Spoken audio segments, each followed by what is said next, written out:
Olá, pessoal do nono ano.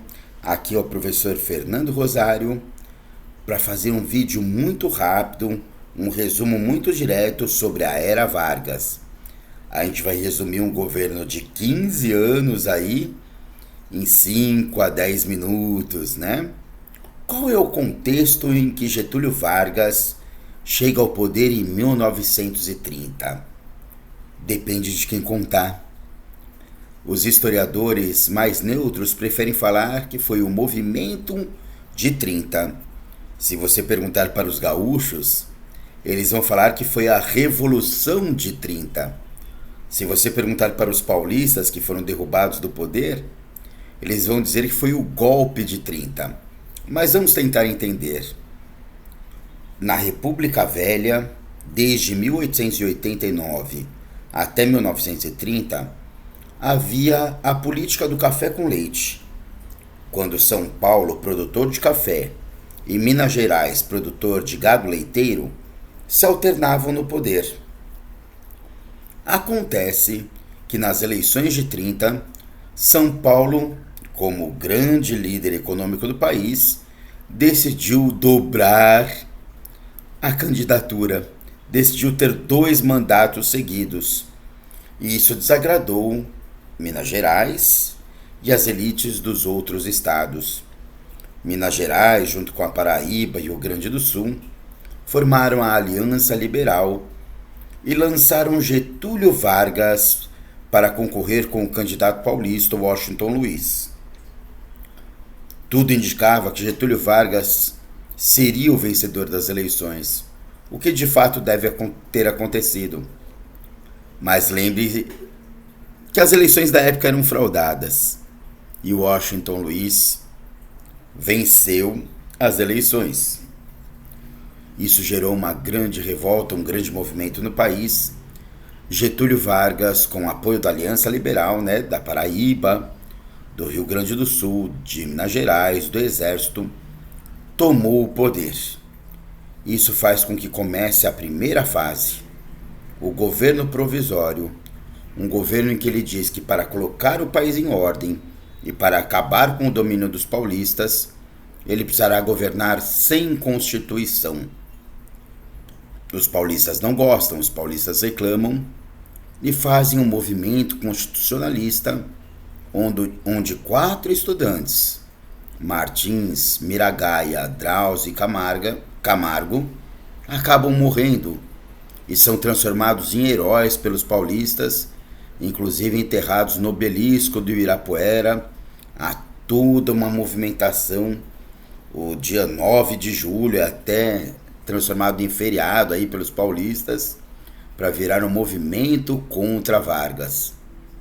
Vargas, em 1934, decide então fazer uma constituição na qual ele diz que em 1938 sairia do poder. De 34 a 38, então é a segunda fase, é o governo constitucional. Olha, de 1930 a 1934, quando ele governa sem Constituição, derrubando os paulistas, é o governo provisório. De 30 a 34, quando ele governa com Constituição, faz as leis trabalhistas, 13º, férias remuneradas, direito de voto feminino. Ele é considerado o pai dos pobres. Lógico, toda uma política populista que dá o peixe, mas não ensina a pescar. Mas ele ganha muita popularidade. E esta é uma fase onde surgem 2 grandes partidos aí no Brasil. A Aliança Nacional Libertadora, considerada aí o partido de esquerda, o comunismo brasileiro da época, com Luiz Carlos Prestes, e a Ação Integralista Brasileira, considerada uma espécie de nazismo da época aí brasileiro, com o Plínio Salgado, tá? A esquerda brasileira da época, a direita brasileira da época. E é justamente por haver essa esquerda da época que o Getúlio Vargas inventa, junto com alguns membros da IB, que existe um motivo para ele não sair do poder para ele não autorizar as eleições que estavam previstas para 38, que ele precisa dar o golpe dentro do golpe e começar uma ditadura, o Estado Novo.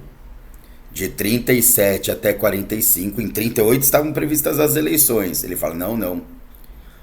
Como os comunistas querem tomar o poder, existe um tal de plano Corren, a gente precisa fazer um estado de exceção, onde eu precisarei continuar no poder com 2 órgãos, um que vai fazer a propaganda de como o meu governo é bom, o DIP, Departamento de Imprensa e Propaganda, e o outro, o DOPS, Departamento de Ordem e Política Social, que vai reprimir quem reclamar do meu governo. Na verdade, ia fazer desaparecer quem reclamasse do governo dele. Departamento de Ordem Pública e Social. Departamento de Ordem Pública e Social. Bom, é lógico que essa é uma visão geral do governo Vargas, da era Vargas. Você também deve saber que a era Vargas vai chegar ao fim por causa de uma contradição. A gente vai estudar a Segunda Guerra Mundial ainda. Getúlio Vargas, o governo brasileiro, devia dinheiro para os Estados Unidos. E na Segunda Guerra Mundial, o Brasil, como deve dinheiro para os Estados Unidos, vai ficar do lado dos Estados Unidos. Mas politicamente, ideologicamente, o Brasil provavelmente era muito mais parecido com a Alemanha de Hitler. Só que o Brasil manda soldados contra a Alemanha de Hitler. E aí vira uma grande contradição. Como que a gente está mandando nossos jovens morrerem lutando contra uma ditadura lá na Alemanha, uma ditadura alemã na Europa, e temos um ditador aqui no Brasil? Essa contradição vai enfraquecer muito o governo de Getúlio Vargas e vai levá-lo a renunciar. Mas isso são cenas de um próximo capítulo. Até a próxima, pessoal!